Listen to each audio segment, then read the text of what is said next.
Attend me, Vicus. Yes, Lord Kosmos. What is it that you need? The usurper has put another Castellen in the Eternity Spire. What is it that you wish of us, my lord? Go to the Spire and either kill the new Castellen or make it so that every move he makes is known to us. It will be done, Lord Kosmos.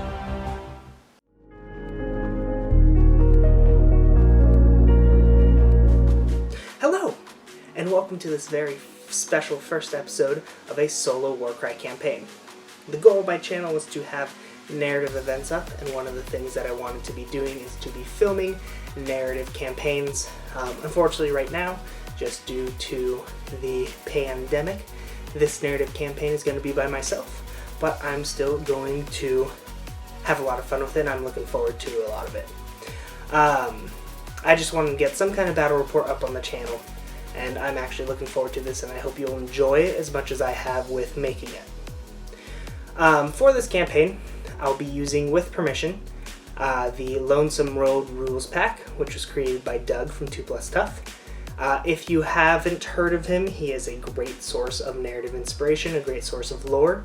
The link to his YouTube channel will be down in the description, and the link to these rules will also be down in the description as well.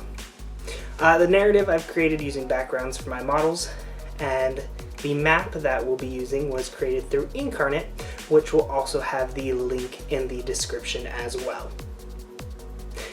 For this first episode, and for these first couple episodes, I'll be explaining a lot more how to play Warcry while on the Lonesome Road, and how to play as the AI. As the series progresses, there will be less explanations as to how to control the AI, and more discussion on my thought process of how I'm playing and how I intend to win. So, let's jump into my warband and who I'm bringing on this Lonesome Road and who they'll be facing. For this campaign, I will be running the Eyes of the Kosmos. That is my name for this band of cypher lords. They work for Kosmos the Never-Chosen.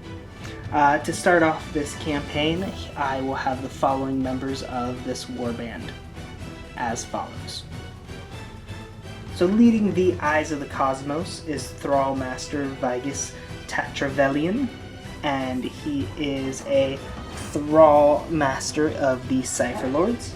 Since he is the leader of my warband, I'm going to roll to see what his background is, to see how I will be playing him in this narrative campaign. The reason why I like to do this, especially with narrative campaigns, is that it helps me to get into the character of who I'm playing and make decisions that may not necessarily always be based off of tactics, but based off of what the character might actually do. So, this is coming from the Cypher Lords generator. It is on page 138, and Vigus is going to be, that is a 6, so that's what it rolled. 6 is a voice thrower, so this warrior can project their voice, frightening and unsettling their foes. So he is going to be focused more on misdirection and moving things around to frighten their foes. The next model in my army is going to be the Luminate. As we progress through this campaign and as models do things impressive, then they will get names and traits, but for now it is just a Luminate. Also in my warband will be 2 Mere Blades with Glaives. And rounding out my more elite units is going to be a Mere Blade with Dueling Swords. And rounding out my warband will be 2 Mindbound. That's the one with the double swords and with the whip. And also a Mindbound with a double-bladed sword. And those are the Cypher Lords known as the Eyes of the Kosmos. So we have our leader, who is a voice thrower, and now let's go ahead and get our origin for this warband for the Eyes of the Kosmos. Again, this is on page 138 of the main rulebook, and our origin is going to be a 1, which is alchemists. So your warriors specialize in brewing of mind-altering potions and hallucinogenic bombs. So that matches well. We got a voice thrower who likes to project the voice, frighten unsettling foes, as well as having alchemists who create mind-altering potions and hallucinogenic bombs. So let's go to our story. Kosmos, the Never-Chosen, has tasked Vigus Trachevelian, leader of a sect of cypher lords known as the Eyes of the Kosmos, with either killing or setting up enough surveillance on the new Vanguard placed in charge of the Eternity Spire. The Eyes must first slip through the Realm Gate fortification, manned by a tribe of Iron Golems. So our opponents for this game will be a tribe of Iron Golems. They are holding the citadel that the Eyes of the Kosmos must sneak past. This Iron Golems tribe consists of the following units. Leading this tribe of Iron Golems, we have a Dominar. There's also the Ogre Breacher that is found in this tribe. This Iron Golems warband also has a Signifier. Normally I like to try and play with fully painted models, but you'll notice that helmet in his hand is not painted yet. That's because I have not yet painted my Untamed Beasts, and I want to make sure that that helmet matches what I do end up painting the Untamed Beasts. There's also the Drill Master that is in this warband, giving the warband some sense of reach. And the last specialist warrior in this unit is the Dwarf Arbiter. And rounding out this warband, we have 3 Iron Legionaries. 2 of those Iron Legionaries are hand weapons and shields, and the 3rd Iron Legionary is the Iron Legionary with Bolas. Now that we've met our players in our warbands and we've looked at the 2 different opponents, the first step when you are setting up a Warcry game on the Lonesome Road is to determine your battle groups. We'll start off with the player-controlled battle groups, and then I'll talk about how to make battle groups for the AI-controlled. So here's how I'm choosing to split up my battle groups. In my shield, I have my Thrallmaster with the 2 Mirror Blades with Glaives. For my hammer, I have my Illuminate with the Mirror Blade with Dueling Swords, as well as a Mindbound. And then in my dagger, I have a Mindbound and a Mindbound with a double-bladed sword. The reason why I broke it up this way is the Cypher Lords are very much your glass cannons. They can hit hard, but they can't really take too much pain back. So the idea with this is that the fighters complement each other. The Thrallmaster has the most amount of wounds and the highest toughness, and he has short range. So hopefully he'll be able to use his short range to get enemies in place, while my Mirror Blades with Glaives can poke them from far away, staying relatively safe. That's the same reasoning behind the Illuminate and the Mirror Blade with the Dueling Swords. And the Mindbound is she has a longer reach, so she can stay safe while the other 2 can get up close and attack. And then finally that just left us with a Mindbound with a longer reach, with a Mindbound and the shorter reach. So those are my shields, my daggers, and my hammers. So in order to determine battle groups for your AI, your opponent, because remember, while you are on the Lonesome Road, since it is single player, you are playing against a computer. The way that you roll this is for each model you roll a d6 and you group them based off of their number. So 1s and 2s are grouped together along with 3s and 4s and 5s and 6. So let's go ahead and roll for the Iron Golems. Our Dominar is going to be a 2. Our Ogre Breacher is going to be a 6. Our Armator is a 3. Our Signifier is a 2. Our Drill Master is a 4. Iron Legionary number 1, 6. Iron Legionary with bolas, 2, and Iron Legionary with shield, 5. Now, let's go ahead and group them based on their numbers. Once you've gotten your models into groups, then you need to determine who is your shield, who is your dagger, and who is your sword. Your shield will be the group that has the most number of models. In case of a tie, like we have here, your shield is the group that costs the most amount of points. If we look at their cards, we see that an Iron Golem is 235 points, and Iron Legionaries with shields are 80 points, which gives us a total of 395. For our group with the Dominar, we have an Iron Legionary with bolas, a Signifier, and a Dominar, which is 360 points. So that means that our shield will be this group up here.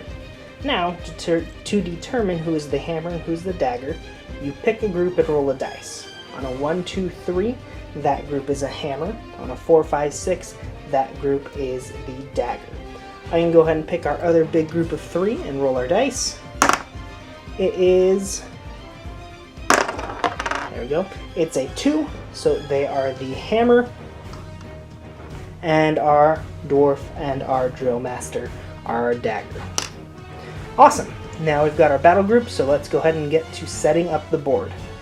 So normally, the next step would be to draw a random terrain card and set it up as you see. But since this is a narrative campaign, this first one is the Eyes of the Cosmos trying to get into our citadel, so I went ahead and picked one of the cards that made most sense. So let's go ahead and get this board set up.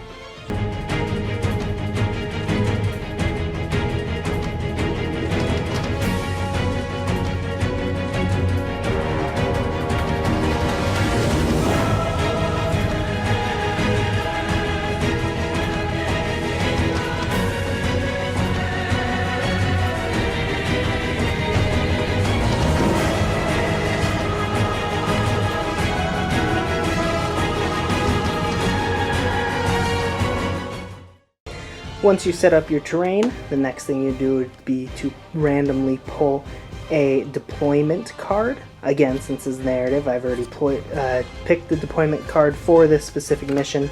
As we get into later missions, I will be choosing randomly. For the Lonesome Road, deployments are usually set up into blue and red. On the Lonesome Road, you are always the red player. So the AI is always blue, and you are always the red.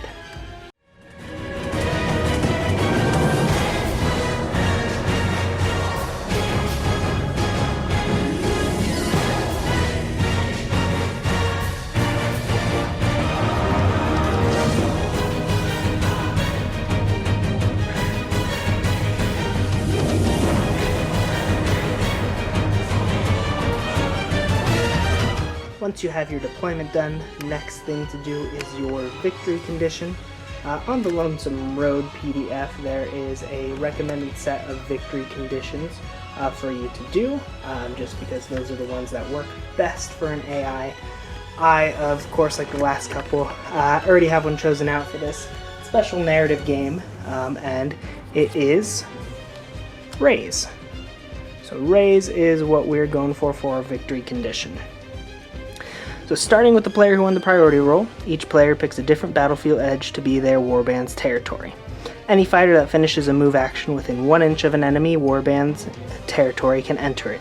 Remove the fighter from the battlefield, but do not count them as being taken down. The battle ends after 4 rounds. When the battle ends, count the number of fighters that entered the enemy warband's territory. The player with the most wins. The player with the most wins the battle. So how I'm going to slightly modify this is the board edge that I'm trying to get to is the Iron Golem's far left board edge, so right behind the fortification. And in order to win, I need to get at least 4, which is half of my fighters outside of the territory. They win by keeping by either killing 4 or more or keeping more than 4 out of that territory. I'll have 4 turns to get that done. It's going to be a tough one, but I got to sneak through the fortifications. Finally, the last card that you're going to pull is the Twist. This one I will be pulling randomly, so I don't know what's going to occur. And just like the victory conditions, Doug on his Lonesome Road has a suggested number of twists to pick, so that way they work best with the AI. So our twist for this game is going to be Dusk. Ooh. Darkness falls across the battlefield and the shadows quickly deepen.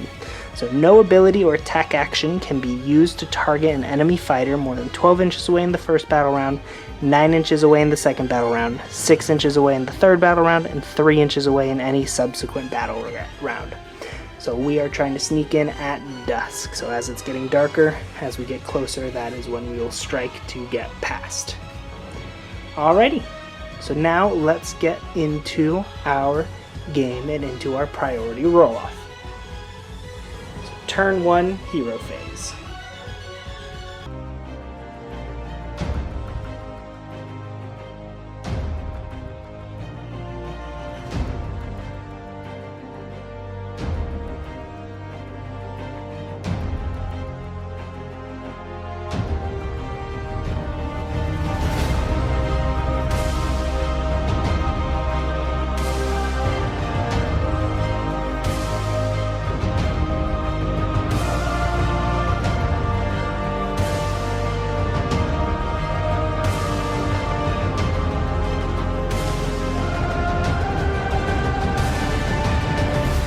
Now that we have determined our territories and our victory condition with our twist, and we have set up our battle groups and set up our battle groups on the board, the next part is to start playing the game.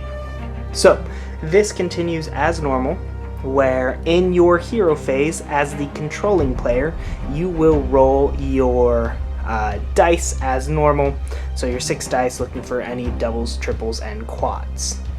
So let's go ahead and do that for our Cypher Lords. For round 1, we get,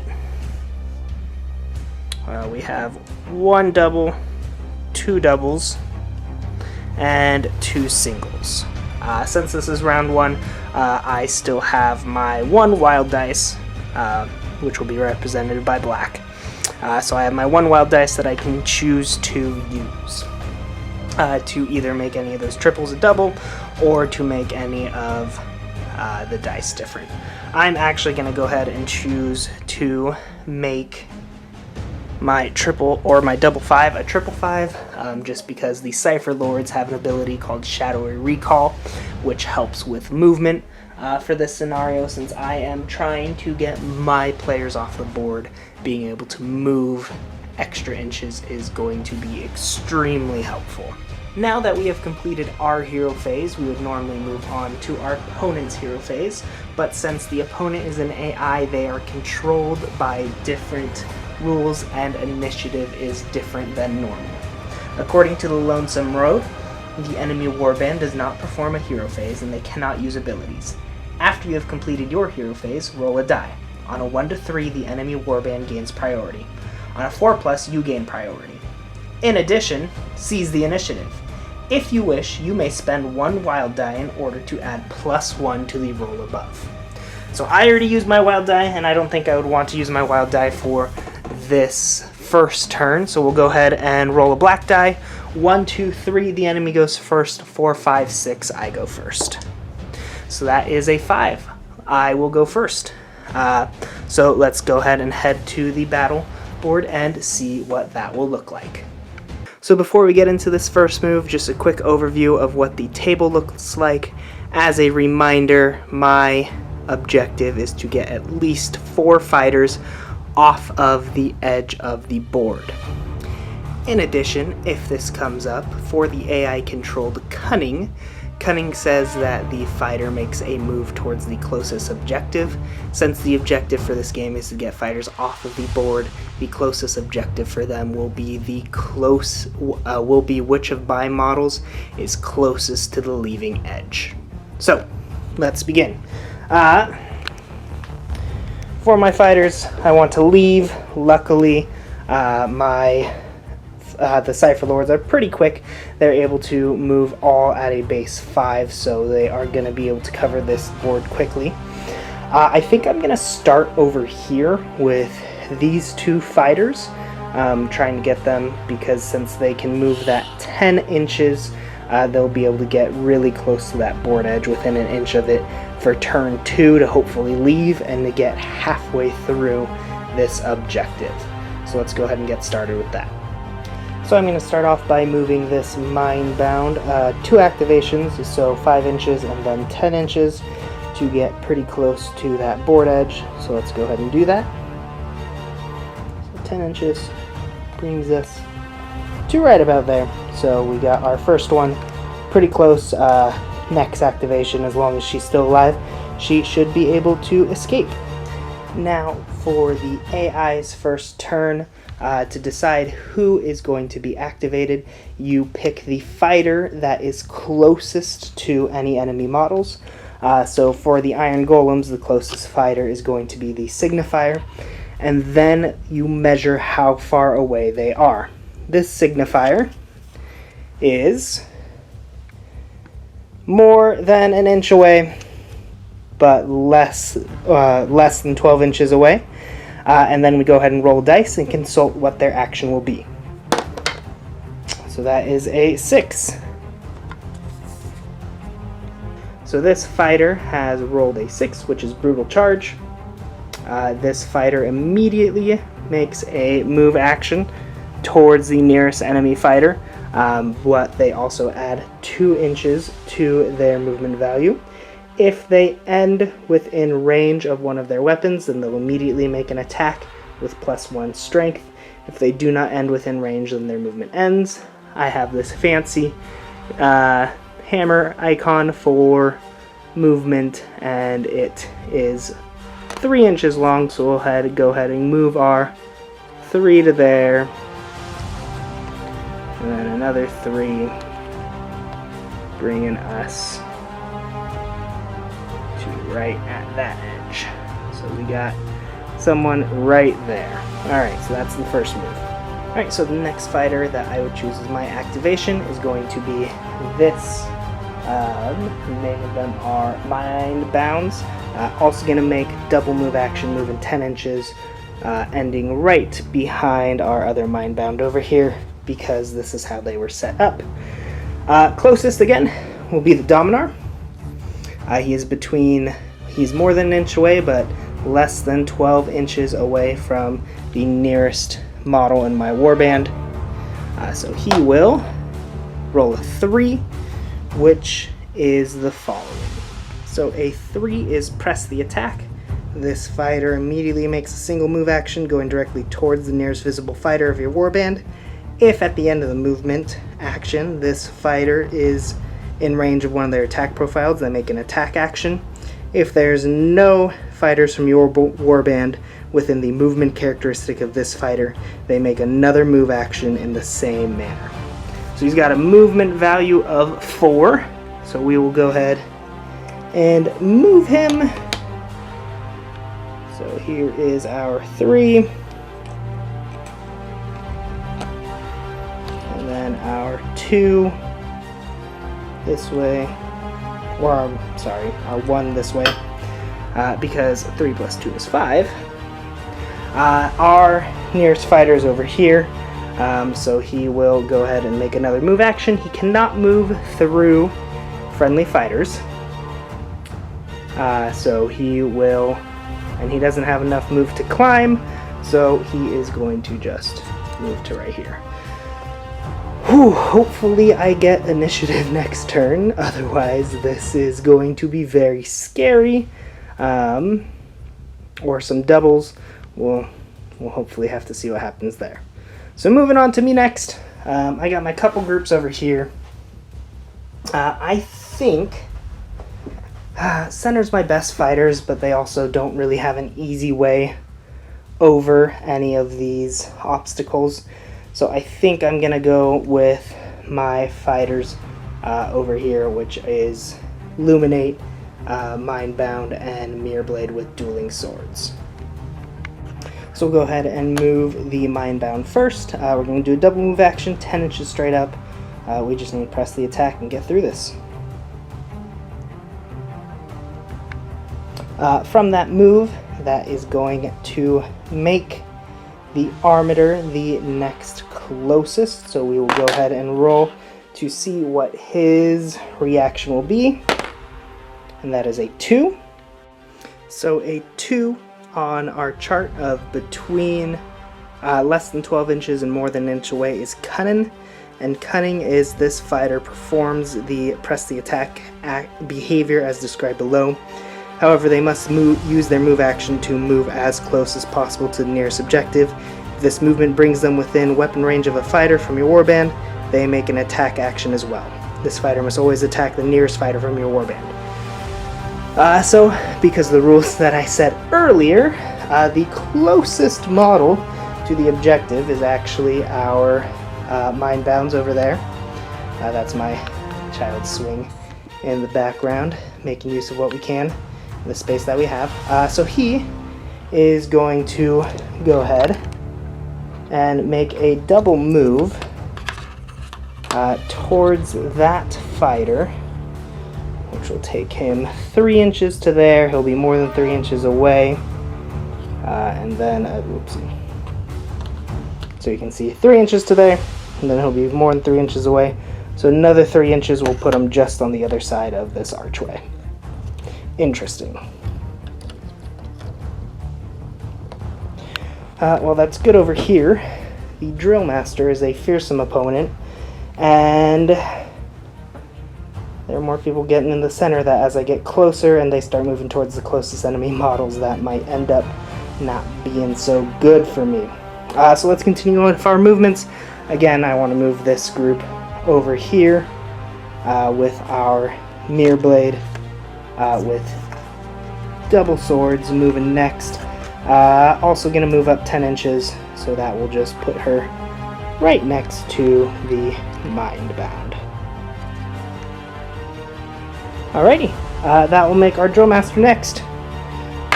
She's going to roll a 4. So a 4 stands for press the attack. Drill Masters are movement 5. It's about half an inch to the wall, and then 3 inches up, and then she'll jump half an inch as well. So that will put her 1 inch over to the other side. So for her, that's going to drop her right here. And she does have a, let me just twist so that way this fits. Oh, looks like I gotta work on camera work. Drifting away from the action.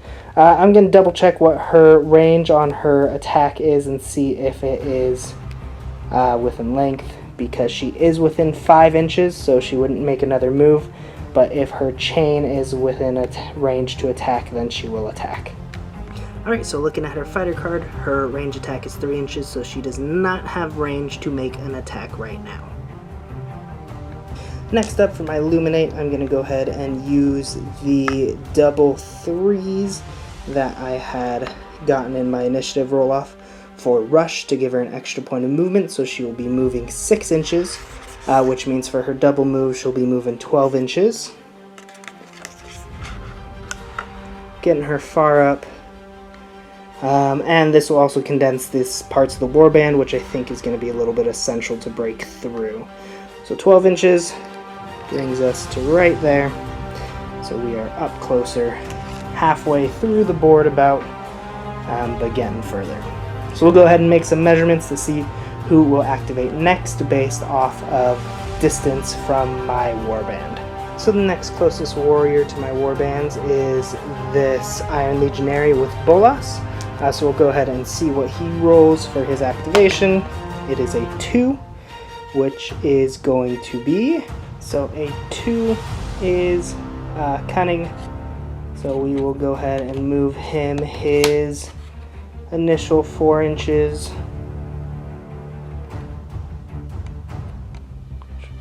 There. Gotta get used to how to use this gauge.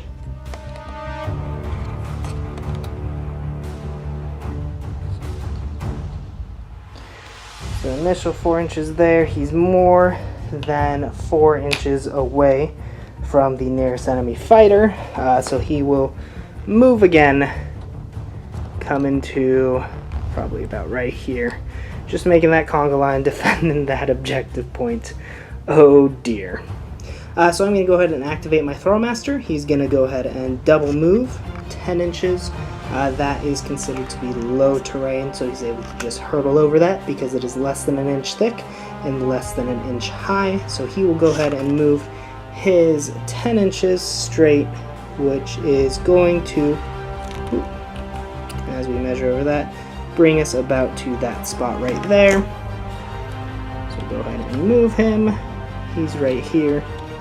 And at the end of this turn, he's going to go ahead and use his triple 5s for the Cypher Lord's ability, Shadowy Recall.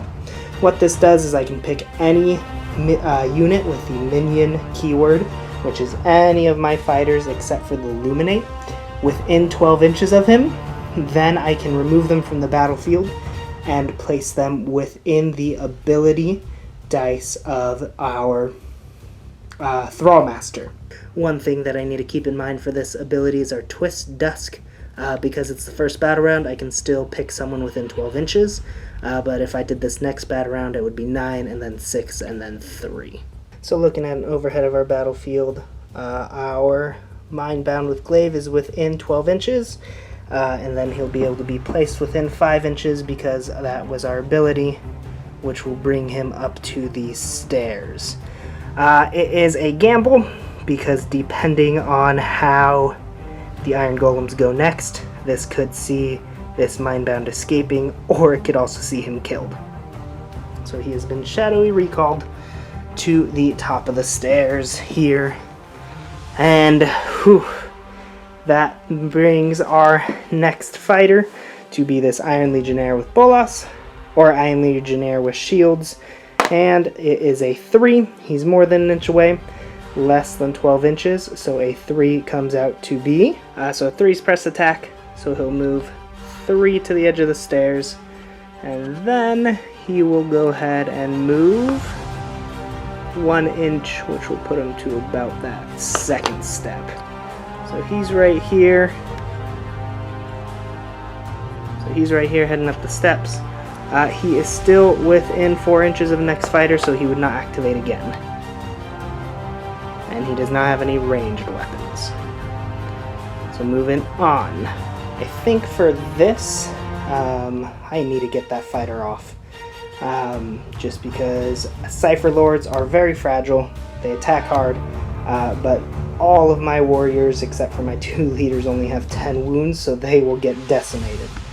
So what he's going to do, he's going to go ahead and take a running leap, and he is going to move an inch this way, jump off straight 4 inches, and then see if he takes falling damage.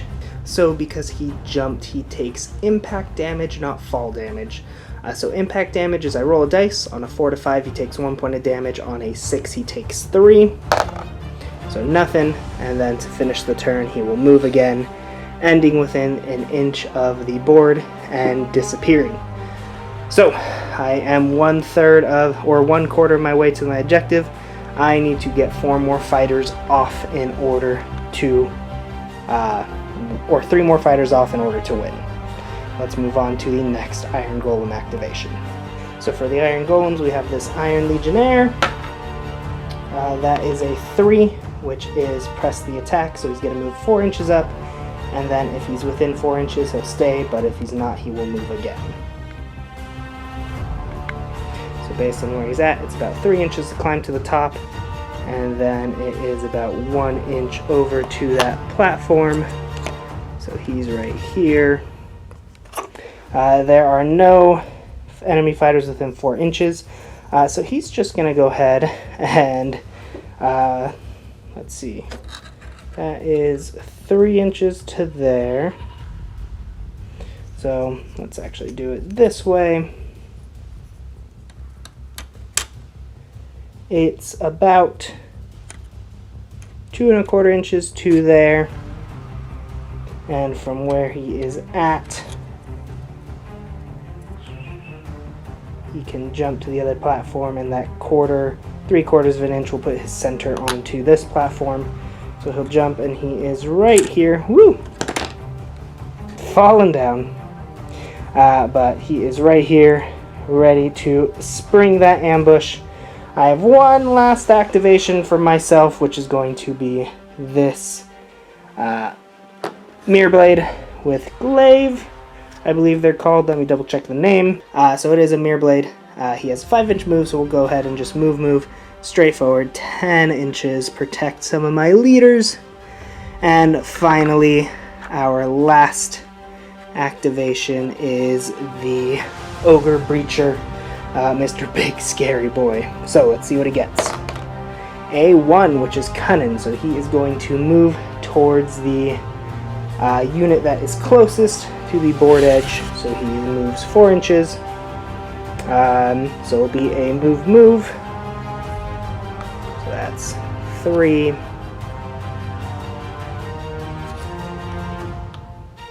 6, 8.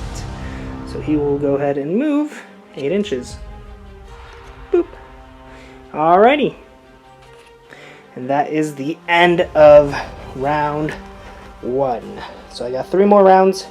Looking over the battlefield, I'm moving up. I am being pressed in by the Drill Master and Iron Legionnaire over here, but I have enough fighters that I think I'll survive. My biggest worry is actually over on this end. I thought that was going to be an easy escape, but depending on initiative and what we roll, this could be not as optimistic as I had hoped for. Thankfully, I have 1 fighter off already, so I only need to get 3 more, and they still need to kill 4 in order to make me lose. So let's go ahead and go to our hero phase for round 2.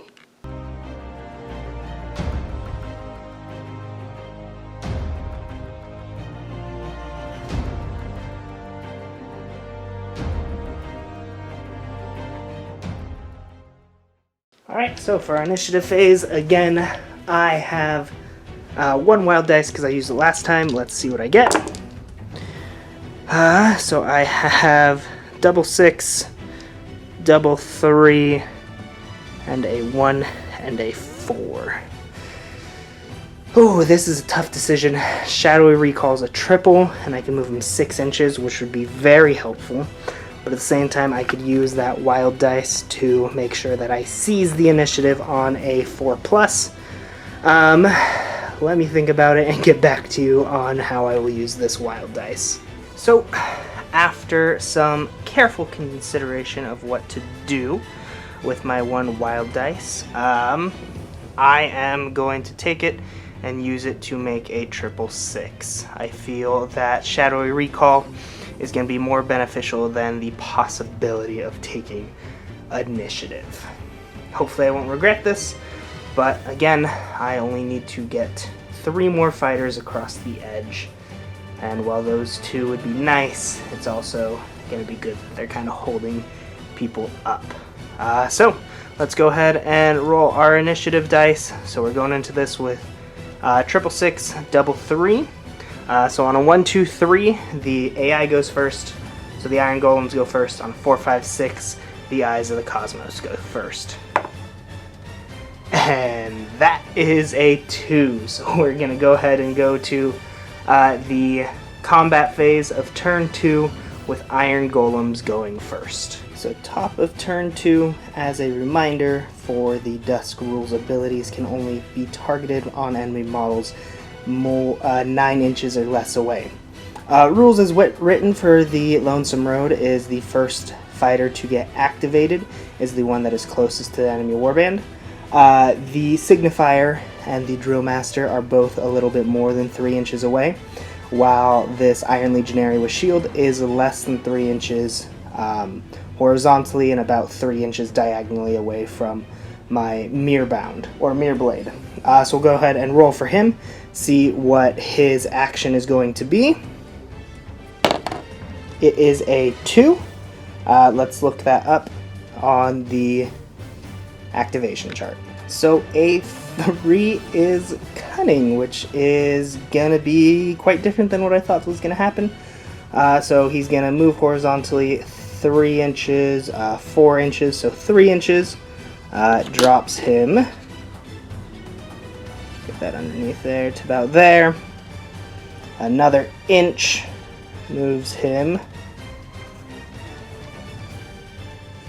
right into contact with my lord. So that will move him to right here. So from there to there, jumping, he is a brave Iron Legionary going to attack the main lord. So the cunning activation acts as a press the attack, but you're moving towards the nearest objective.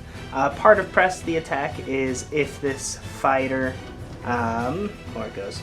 If at the end of this movement action the enemy fighter is in range of one of their attack profiles, they make an attack action.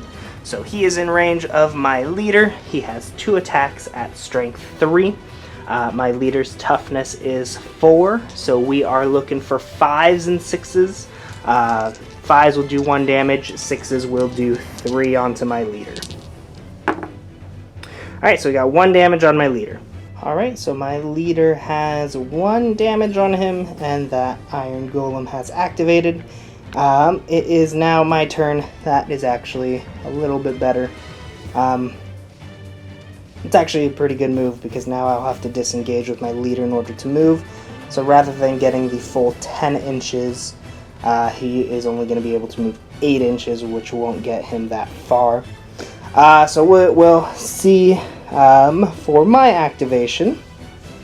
I think I have to go with my Mind Balls over here, go for the objective, get them off of the board before this edge closes up. So we are going to go ahead and do a, we're going to go ahead and go here and do a move, and then move and take them off the board, taking 1 more fighter off of the board. So the next closest enemy fighter is the Signifier, so we will go ahead and roll, see what his behavior is. That is a 3, which is press the attack. He is within 4 inches, so he'll go ahead and move. This is low terrain, so he can just move over it and end right here within range of my Mind Bound. Alright, so for this attack activation for press the attack, the Signifier gets 3 attacks at strength 4. My Mind Bound is toughness 3, so he is looking for 3, 4, 5s, and 6s. 2 damage on normal, 4 damage on crits. That's cocked dice. Oof. So we've got a hit and a crit, which is 4, 6 damage. He only has 4 wounds left. Okay, so that action actually leaves me in a bit of a pickle. I think I would have preferred for him to have killed out that Thrall, just because now I have to decide, do I want to move the Thrall, but since they are within Mindbound, but since they are within an inch of combat, they are engaged, so the first action to move away can only be a disengage. If I wanted to move forward, there's actually nowhere that I could go that would be more than an inch away from that Signifier just based on the board. So I could disengage backwards, move forward 5. That's a possibility. I gotta end an inch away. Let me actually see how far away I am, just because that might be possible with the double that I have. So we are 5 inches away. Actually, yep, so that answers that question. So I will disengage backwards an inch. So that way I am an inch out of combat with him. So we can actually move forward a little bit. We need to be more than an inch away. Nifty little hammer tool.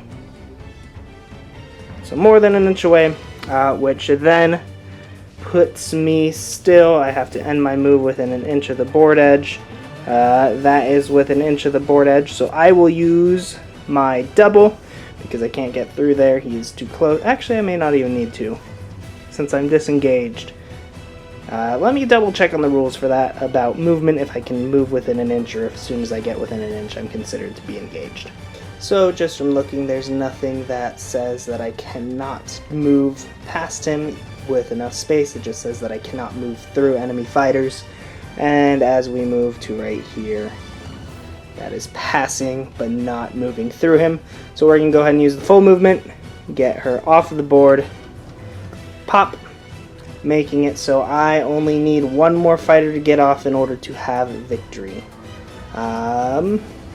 Okay.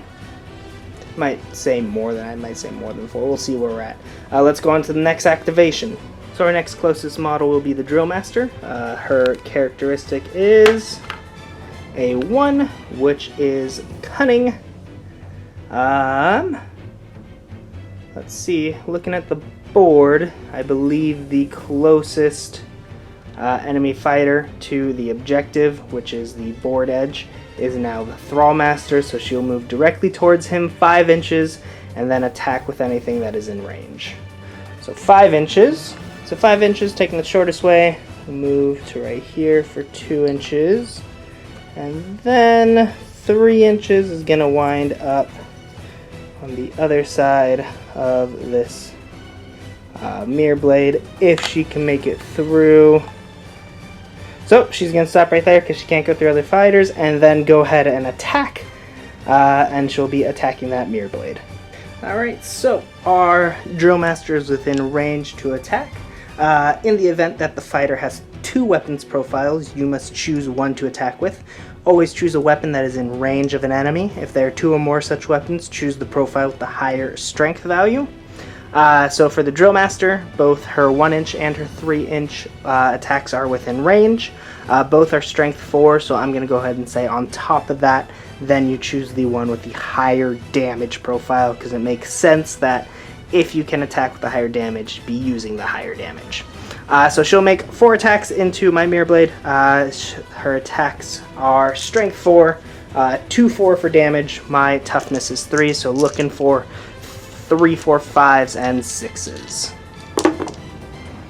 So we got a 6 and a 5. So that's 4, 6, 3 also hits. So that is 8 damage. That Mirror Blade has 2 wounds left. Alrighty, so that was rather devastating. That fighter only having 2 wounds left. That is a threat that I think I need to take care of. I can't really ignore. However, I'm going to go ahead and go with, since they've already gone, there's nothing else in range, I'm going to hold off on those 2 actions. I'm going to go with my Thrall Master next and attack into that Iron Golem Legionary, see if I can knock him off in 1 activation, just so free up the board a little bit. If not, then I might attack again. So let's go to those rolls. Alright, so for my first attack, I have 5 attacks, strength 4, Iron Legionary with shield is toughness 5, so I am looking for 5s and 6s. Ooh, that's a good spike. So that is crits for my Thrall Master are 6 damage, so that's 12. Base is 2, so 14 damage. Iron Legionary only has 10 wounds, so he is slain. Alright, so that Iron Legionary is slain. Then I'm going to go ahead and use my double. It was double 3s on him for Acrobatic Leap. What that means is when moving, I can ignore vertical distance up to 3 inches when I am making a move. So I'm going to go ahead and move over 5 inches, which we've got 3 inches to the base of the wall, and then 2 inches across, putting him at the top by the ladder. So we will go ahead and move to here. It's a little bit of a risky play, but I'm hoping for next round being able to slingshot a call from a shadowy recall and get my last winning player at the edge of the board. So that puts the next closest model to be this Iron Legionary on the stairs. He is going to, that's a 3, which is press the attack. So yeah, press the attack. So he will go ahead and move his 4 up the stairs and then attack. already got into there. And now we are going to make that attack. Alright, so we got 2 attacks coming in at strength 3. I am toughness 4, so 5s and 6s will hit. That is 1 hit, so 1 more wound onto my Thrall Master. So my Illuminate's going to move next. This is pre-measured. She'll be going a move. It is 6 inches to the edge of this wall, 3 inches up, and then an inch over to get her base 1 inch on the platform. So she will be right here. She's then going to use her Shadowy Recall. She is within 9 inches of her Mirror Blade, and so she'll go ahead and use Shadowy Recall. So since the triple for this was 6, that means that this fighter can be placed within 6 inches of the Illuminate. This is going to be a gamble. There's a dwarf there. There's also the large golem. So hopefully, depending on rolls, we will see what happens. But this Mirror Blade with Glaive is going to be right here, 6 inches away. So now that means that our next closest fighter is going to be this dwarf. He is going to roll a 5. So 5 is brutal charge, which means they make a movement with plus 2 inches to their movement, and if they end within range to attack, they attack at plus 1 strength. So Mr. Dwarf here is going to go ahead and make his movement and will attack at plus 1 strength. Alright, so the Armadar has 4 attacks at strength 4, strength 5 because of brutal charged. I am toughness 3. He is 1s for damage, 4s for crits. So he is looking for 3 to 6. So that is 2 crits, that's 8 damage. That brings me down to 2 wounds left on that Mirror Blade. So now I am going to go ahead and move that Mirror Blade. I'll disengage my 3 inches, move within an inch of the board, and disappear. So I will win this scenario. I got at least 4 of my guys off. It was close, but I'm going to keep going just because for our after battles we need to see if there are any permanent injuries. So we have 2 more rounds to play, but we'll go ahead and play them at a little bit of quicker pace just because we don't need to see who's winning. It's just more of surviving. So the Golem Breacher. So the Golem Breacher is a 6, which is a brutal charge, so he'll move 4 and then 6 inches. He is also coming up the stairs. Hold the line. Whew. Over here, we are going to go ahead and just attack this Drill Master until this Drill Master is dead. So we'll start with the Mindbound, and then if that doesn't kill her, we'll move to the Mirror Blade. So let's go look at that. Alright, so the Mindbound has 4 attacks at strength 3. Drill Master's toughness 4 with 15 wounds. So for our first attack, that's a crit and a hit. So that's 4 wounds. We'll go ahead and attack again for nothing. I'm going to go ahead and do the Mirror Blade next, just because where the players are on the board, activation won't affect her. And we'll see if we can do more. So far we're at 4 damage. So the Mirror Blade has 5 attacks, 2s and 4s, strength 4, so we are looking at 4 or mores in order to wound. So first attack, so that's 4. So 6, 8 damage. Second attack is going to be 10, 12, 14, 16 damage to take her out. So 4 attack activations enough to take out the Drill Master. Alright, so the Drill Master's dead. That just leaves these 2 guys over here to see what they do. So let's go with Iron Legionnaire with Flail. That's a 2, so that's going to be press the attack. So his 4-inch move allows him to get to here.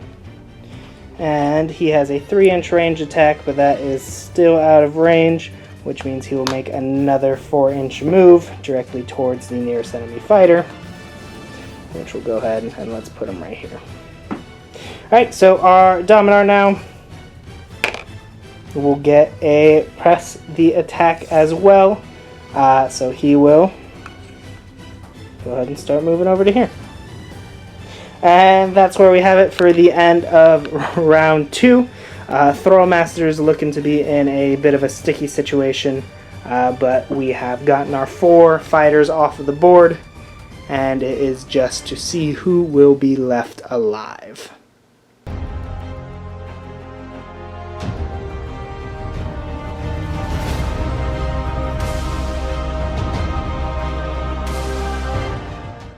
Alright, so for our hero phase, for our initiative dice, we are getting triple 2, that's good. Actually, quad 2, that's really good. 1 and a 5.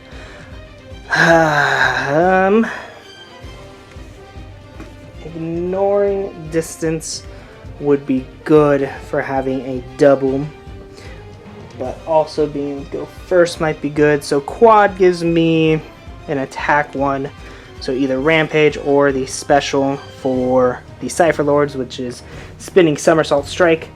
This fighter can fly when making move actions until the end of their activation. However, when flying, they cannot move vertically upwards more than 3 inches. In addition, the fighter makes a bonus move action, then they can make a bonus attack action. If I had the narrative of my guy being a little bit more of a fighter, I think I would try to kill off the Dominar, but he's not. He likes to throw his voice, so he likes using triples. I think I am going to use the wild dice for a double 5, just in case I need it, and for that acrobatic leap, which is always very useful. So, to start off with our roll, 1, 2, 3, Iron Golems go first. 4, 5, 6, my Cypher Lords. And that is a 3. So Iron Golems, turn 3. Alright, so top of the stairs, we have a fighter who's within 1 inch, so he'll roll on the within 1 inch table. Let's see what his characteristic is. That is a 2. That should be interesting. So let me go double check on that, read the rules, and I'll be right back. So a 2 is spooked, which means that that fighter makes a move action 3 inches directly away from enemy fighters. If it cannot, he is destroyed. So my fighter must have thrown his voice, made it sound like there was more. This Iron Legionary is going to move 3 inches directly away. He's going to have to jump. So luckily he's not high enough to take impact damage. The 3 inches will land him to about right here. Alright, so for next I'm going to use my double 2s on my Lord to make it so that way he can fly while he moves. And that will move him straight forward. Jumping over everybody. Stairs are no matter for me. 5 and then 10 inches. So 5 inches puts him right here. And then an inch away from everybody. And then another 5 inches takes him off of the board. Alright, next fighter, next closest is actually going to be the Dwarf now to the Illuminate. So let's see what the Dwarf does. Dwarf is a 6, which is brutal charge, so he's going to move his stunning 5 inches, so about 3 inches to the stairs, 2 inches up. He's coming for you, gonna come get you. This Illuminate again. Boop, boop, boop, boop. Debating using a double, but I might just run and jump. Doesn't have as many to go over, so might suffer some impact damage. So we'll go ahead and run and jump for our first activation, which will land us right here. And our second activation, make sure we are within 5 inches. Don't want to be cheating myself. Ooh, actually, she won't get off this turn. So she will be right here and not off of the board. So that will mean that our next move, let's see, Dwarf is gone. This Iron Legionnaire has gone. Oh, this could be bad. It's going to be the Dominar next. So he will 2, press the attack, so moving 4 inches. 3, gets into right there. An inch. Gets him within range. So he'll go ahead and attack. So the Dominar has 3 attacks, strength 5, I'm toughness 4, so we're looking at 3, 4, 5s, and 6s with 2 normal 5 crits. And that is going to be 5, 6, 7 damage onto the Luminate. So at this point I just want to try and make as many of my characters survive as I can. So the Mindbound is going to use the quad 4 to make that bonus move, bonus attack. So it'll be a move, move, which will put her to right here, over on this end. Now it is the scary one, big scary ogre's turn. He is going to 1, so press the attack, so he'll move 4 inches. We said it was an inch down towards the nearest enemy fighter. And then 3 inches in, which puts him to right here.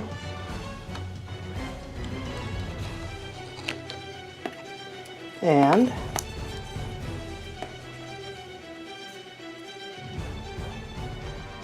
that is within an inch, so he'll go ahead and attack. Alright, so the Ogre Breacher is 2 attacks, strength 6, 4 on normal, 8 on crits. Again, be wounding on 3 or higher. He needs 2 wounds or a crit to take out my fighter, because she has 7 wounds right now. So let's go ahead and roll. And that is a wound and a crit. That Luminate is taken out. So that Luminate is killed. Next we're going to do Mirrorbound. We're going to move. It is 5 inches to the wall, 3 inches up, 2 inches across. So we will move to there. She is jumping down. 5, 8. Oh dear, this could kill her. If I roll a 6, she dies the fall damage. Okay, so she only takes 1 more wound. So she is at 9 wounds. So 1 wound left. We got 2 last fighters for the Iron Golems. For the Legionnaire with Bolas. That is going to be a 2, which is Cunning. So same as normal, pressing the attack, but towards here. So 4 inches, so we go up 3 to there. And then over an inch to there. His range is 3 inches, so he does not have range to attack. And finally, we will go ahead and end with the Signifier. Signifier is outside of 12 inches of any of my fighters. So that's a 2. Let me double check what that is. So a 2 is Cunning, which is just like press the attack, heading towards the nearest fighter closest to the objective or to the objective. So he's going to go ahead and move 8 inches. 3, 6, which is going, let's see, so 8 inches. So he's going to move 8 inches, which brings him over to around here. Alright, let us go to the turn 4, top of turn 4, hero phase.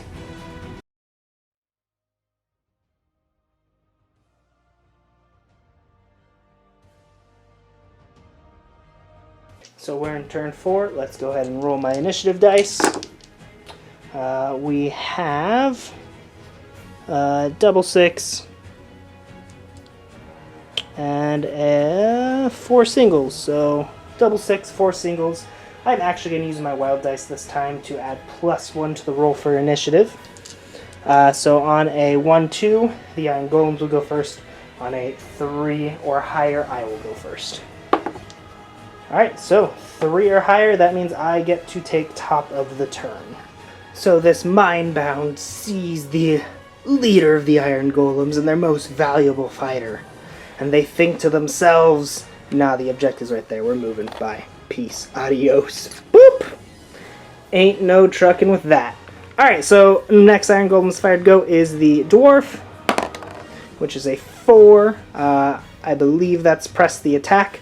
I'll double check, but either way, he will go ahead and jump his 3 and end there. If it's a brutal charge, he'll get +1 strength, but I don't think he'll need it, and we'll double check and be right back. So a 4 was press the attack, so he's going to go ahead and attack now that he is in range. He's got 4 attacks, strength 4, hitting a toughness 3. If any of these hit, that Mirror Blade is dead and the game is over.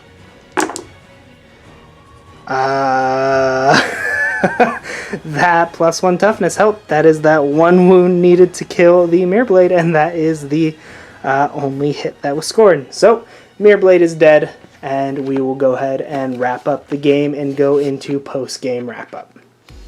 Alright, so now we're in the aftermath sequence of our Game 1. For the Lonesome Road, you just treat this as normal. So we're going to go ahead and earn our glory points. I took part in a campaign battle, so that's 3. I won the battle, so that is total of 5. The leader of my opponent's warband was not taken down. I did not take down a third of the fighters. I did not take down 2/3 of the fighters. I did not take down all of them. So I am earning 5 glory points for this mission. The next thing to do is to roll for injuries for the 2 fighters that were taken down, the Illuminate and the Mirrorbound. I am using the Trial of Champions from Tome of Champions 2019. So we will go ahead and roll for those injuries. Red will be the 10s, black will be the 1s. So it's a D66 chart. Let's go ahead and roll for the Illuminate. Okay, well, the Illuminate is slain, which is going to be unfortunate because the way that the aftermath sequence goes is you earn and spend your glory points before you make your injuries. Which, because I did not spend any of my 5 glory points, next game I will be down a fighter and I will not have Illuminate. So that will be interesting. Let's go on to the Mirrorbound. So that will be a 26, which 24 to 36 lost favor, doesn't have any favor, so that is good. Not good, but that is them not dying, so that is good. Other than that, they don't suffer any ill effects, so they just have lost favor. Now we're going to go ahead and roll for the surviving members to see if any of them have gained a destiny level. What a destiny level means is that when I roll, I'll roll a dice for each of the survivors. If I roll a 6, they get a destiny level. During the next games until they lose favor, they can spend a destiny level to re-roll 1 dice during an attack action. And then destiny levels replenish at the end of the battle. So let's go ahead and start with my leader. Is he destined? Nope. So no destiny. Let's go to this shard blade. No. Other one with glaive. Yes. So he has a destiny level. He is going to be able to reroll. Let's go with Mindbound 1.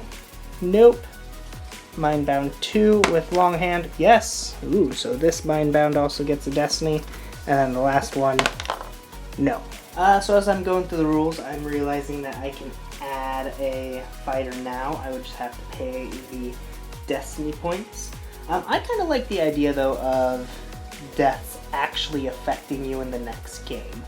So for this campaign, and probably any campaigns that I am going to play, I'm going to remove the add and remove fighters step of an aftermath sequence, and have to do that in step 1, so where you earn and spend your glory points. So when you earn your glory points, you can spend them then, but as soon as you're done with that phase and you move on, you have to wait. So that way fighters who are killed in the last battle stay killed for the next battle. So I will be one, or I will be illuminate down for the next one. And now we will go ahead and search for a lesser artifact since they participate in the game. It'll be a D66 again. The red will be the 10s, the black will be the 1s. So we're looking at 1, which is nothing but dust. I did not find a lesser artifact, so that is that. No lesser artifacts for this warband. And there you have it, conclusion to the first in our series of Warcry campaigns. A lot of fun. I really enjoyed it. Big thank you again, and big shout out to Doug from 2+ Tough for providing the Lonesome Road rule set. It actually makes this game extremely enjoyable, especially to play on your own. The link for both of those is again going to be down in the description. Things that I liked about it, a lot of times when it comes to solo campaigns, there's a lot of dice rolling. And the way that Doug has written it, it doesn't feel like it's too much. It doesn't feel like you're only rolling dice and it has no effect. So I really enjoy that about that.